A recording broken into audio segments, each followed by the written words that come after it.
நகர்னு ஒரு பகுதி. அங்க ஸ்ருதின்னு ஒரு பொண்ணு மாவட்ட முதன்மை நீதிபதியா தேர்வானா.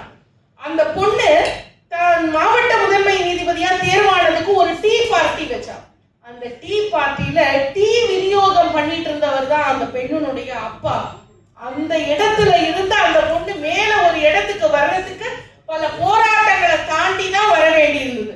அதுவும் இல்லாம லலிதா பரமேஸ்வரின்னு ஒரு பொண்ணு மயிலாடுதுறையில ஆட்சியாளரா இருக்காங்க. அவங்க பதவி பிரமாணம் எடுக்கும் போது சொன்னாங்க, என்னுடைய அப்பா ஒரு ஏழை விவசாயி, என்னுடைய அப்பா முன்னால நான் பதவி பிரமாணம் எடுக்கணும்னு நினைக்கிறேன், அதுதான் சரியானதா இருக்கும்னு அவங்க நினைச்சாங்க. அப்படின்னா எல்லாரும் ஏதோ ஒரு சூழல்ல, மோசமான ஒரு சூழல்ல இருந்துதான், போராட்ட களத்துல இருந்துதான் வாழ்க்கைய பூந்தோட்டமா வாங்கிட்டு வந்திருக்காங்க அப்படிங்கறத ரொம்ப அழகா பதிவு பண்ணினாங்க. இப்போ இல்ல, வாழ்க்கை பூந்தோட்டமே என்று பேசுவதற்காக